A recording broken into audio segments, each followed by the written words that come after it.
नमस्कार मित्रांनो, लातूरच्या विकासाच्या गोष्टीमध्ये आज आपण अशा व्यक्तिमत्वाविषयी जाणून घेणार आहोत ज्यांनी लातूरच्या विकासाचा, लातूर पॅटर्नचा एक सुसंस्कृत राजकारणाचा पाया ज्यांनी रचला ते शिवराज पाटील चाकूरकर व त्यांना साथ देणारे लातूरच्या विकासाच्या कळस गाठणारे विलासराव देशमुख. या दोन्ही भूमिपुत्रांना लातूरकर कधीच विसरू शकणार नाहीत. झाले बहु होतील बहु परंतु या समहाच. लातूरच्या विकासाचा पाया ज्यांनी घातला ते शिवराज पाटील चाकूरकर एक उत्तम प्रशासक, उत्तम कार्यकर्ता, एक कर्तव्यदक्ष नेता, उमद व्यक्तिमत्व. यांचा जन्म 12 ऑक्टोबर 1935 मध्ये चाकूर या छोट्याशा गावी झाला. लहानपणी चाकूरकरांना कुस्ती खेळण्याचा खूप आवड. आजोबांनी त्यांच्यासाठी घरीच तालीम बांधली. त्याच तालमीमध्ये ते कुस्तीचे डाव शिकू लागले. शालेय व महाविद्यालयीन काळामध्ये हॉकी, फुटबॉल, व्हॉलीबॉल खेळण्याची त्यांना आवड होती. लहानपणी घोड्यावर बसून गावभर फिरण्याचा त्यांचा छंद होता. शालेय शिक्षण झाल्यानंतर हैदराबादच्या उस्मानिया विद्यापीठातून विज्ञानाची पदवी मिळवली. पुढे बॉम्बे विद्यापीठातून LLBचा अभ्यास केला. शिवराज पाटील चाकूरकर यांची इच्छा होती उच्च न्यायालयात वकिली करावी. नंतर दिल्ली येथे सर्वोच्च न्यायालयात वकिली करावी.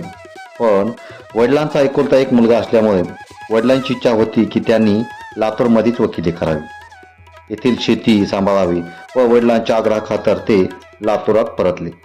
काही काळ त्यांनी छत्रपती संभाजीनगर येथे लॉ कॉलेजमध्ये प्राध्यापक म्हणून इंटरनॅशनल लॉ शिकवण्याचे त्यांनी काम केले. लातूरात परतताच हरिश्चंद्रराव यांचे सहाय्यक म्हणून त्यांनी वकिलीला सुरुवात केली. त्याच काळात शिवराज पाटलांचे मामा यांची जमीन तळ्यात गेली. मोबदल्यासाठी त्यांनी केस लढवली. पाटील स्वतः केस लढवता येते पाहून सर्व गावकऱ्यांनी सुद्धा 400 केसेस शिवराज पाटील चाकूरकर यांच्याकडे नोंद केली आणि पाहता पाहता त्या सर्व शेतकऱ्यांना त्यांनी मोबदला कमी फीस घेऊन मिळवून देण्याचा प्रयत्न केला आणि त्यामुळं सर्व शेतकरी खुश झाले आणि ते सर्वांनी राजकारणात येण्याची विनंती त्यांना केली. पहिली निवडणूक त्यांनी कोर्टातील वकील मंडळाची लढवली. ते सेक्रेटरी झाले. पाटील साहेबाच्या सामाजिक बांधिलकी, इमानदारी, सर्वांना सोबत घेऊन काम करण्याची पद्धत यामुळे येणाऱ्या लातूर नगर परिषदे निवडणुकीत लढवावी अशी सर्वांची इच्छा होती. लोकांच्या इच्छेसाठी ते उस्मानपुऱ्यातून निवडणूक लढवली आणि ते निवडूनही सुद्धा आले. केशवराव सोनवणे त्या काळचे काँग्रेसचे ज्येष्ठ नेते. त्यांनी चाकूरकरांना नगर परिषदेचे अध्यक्ष केले. ते 3 वर्ष अध्यक्ष राहिले. त्याच काळात त्यांची खूप प्रशंसा झाली. शिवराज पाटील चाकूरकर हे सुशिक्षित, चारित्र्यसंपन्न, नवतरुण नेता म्हणून प्रसिद्ध झाले. त्याच काळात महाराष्ट्राच्या विधानसभेची निवडणूक लागली. तेव्हा बिराजदार हे उस्मानाबाद जिल्हा परिषदेचे उपाध्यक्ष होते. त्याचं नाव आमदारकीसाठी निश्चित होतं, पण त्या काळचे मोठे नेते तुळशीराम कांबळे, जे चाकूरकरांच्या वडिलांचे मित्र, त्यांनी इंदिरा गांधीकडे चाकूरकरांच्या नावाची शिफारस केली. तेव्हा शिवाजीराव निलंगेकर तिकीट मागण्यासाठी दिल्लीला गेले. त्यांनी दिल्लीहून चाकूरकरांना सांगितलं की आम्हाला तिकीट मिळालेलं आहे, तुम्हाला सुद्धा तिकीट मिळालेलं आहे. शिवराज पाटलांना विश्वास बसला नाही. त्याकाळी चाकूरकर दयानंद विद्यालयात लॉ कॉलेज येथे प्राध्यापक म्हणून काम करीत होते. या निवडणुकीत सर्व वकील मित्र आणि विद्यार्थी या सर्वांनी त्यांचा प्रचार खूप जोरात केला आणि त्या काळामध्ये ते 20,000 मतांनी निवडून आले. विधानसभेत निवडून गेल्यानंतर वसंतदादा पाटील यांनी चाकूरकरांना विधानसभेचा उपसभापती म्हणून काम करण्याची संधी दिली. नंतरच्या काळात ते सभापती झाले. सभापती पदाच्या कार्यकाळात त्यांनी सरकार व विरोधक या दोघांनाही मेळ घालून काम करण्याची संधी दिली. त्यामुळे विरोधक सुद्धा त्यांचा, चाकूरकरांचा आदर करत. 1980 मध्ये लोकसभेची निवडणूक होती. तिकीट कोणाला मिळणार? त्यावेळी स्वतः इंदिराजी यांनी शिकलेले, स्वच्छ, चारित्र्यवान, अनुभव संपन्न तरुणांना तिकीट मिळालं पाहिजे असे त्यांची भावना होती.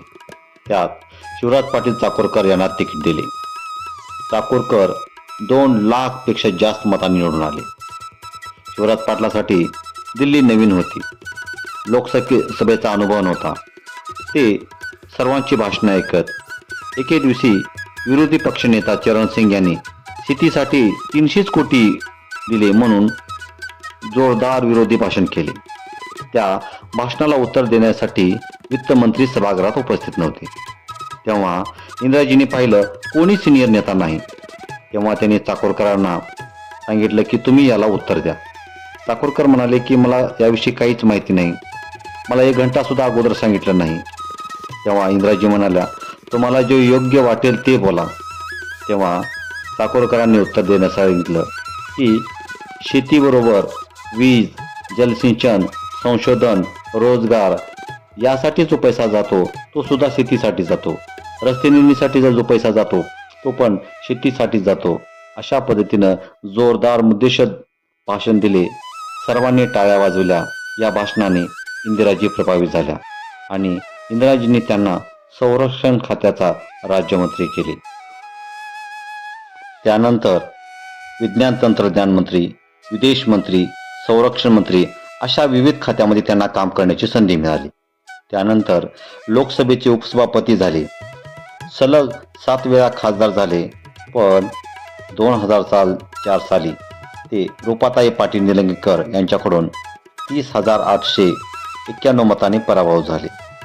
खरं तर यावेळी त्यांना भारताचा पंतप्रधान होण्याची संधी होती. तरी पण त्यांना राज्यसभेवर घेऊन त्यांना गृहमंत्रीपद हे देण्यात आले.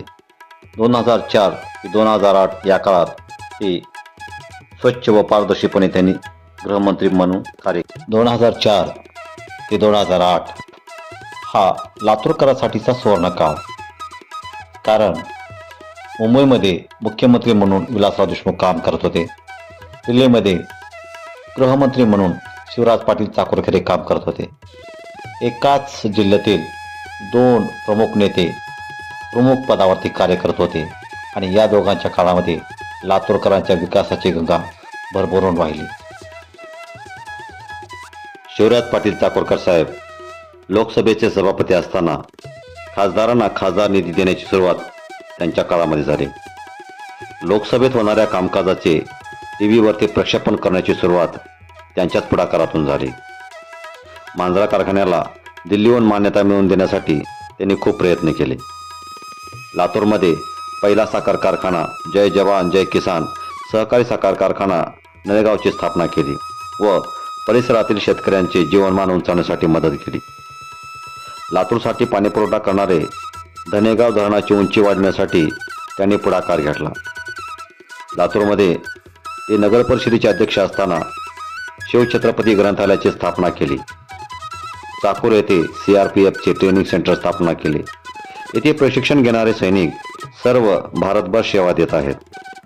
चाकूरकरांनी महाराणावर साईनंदन वनाची स्थापना करण्यासाठी महत्त्वाचा पुढाकार घेतला होता. तसेच दासबोधाचे इंग्रजीत अनुवाद सुद्धा त्यांनीच केले. म्हणजे चाकूरकर साहेब फक्त राजकीयच नाहीत तर सामाजिक आणि धार्मिक सर्व क्षेत्रासाठी त्यांनी लातूरकरांसाठी प्रयत्न केले होते. लातूरकर एक सौभाग्यशाली होते की त्यांच्यासाठी असा स्वच्छ आणि कर्तबगार नेता लातूरकरांना भेटला. लातूरकर त्यांच्या या कार्याला कधीच विसरू शकणार नाहीत. कारण त्यांनी ही अशी पार्श्वभूमी तयार केली आणि त्यामुळंच पुढे लातूर पॅटर्न निर्माण होण्यासाठी जो पाया आहे तो यांनी घालून दिला आणि तो लातूर पॅटर्न पुन्हा राज्यातच नाही तर देशाभर गाजला. भविष्यात जेव्हा लातूरच्या विकासाच्या गोष्टी लिहिल्या जातील तेव्हा शिवराज पाटील चाकूरकर साहेबाचं नाव हे सुवर्णाक्षरानं लिहिलं जाईल.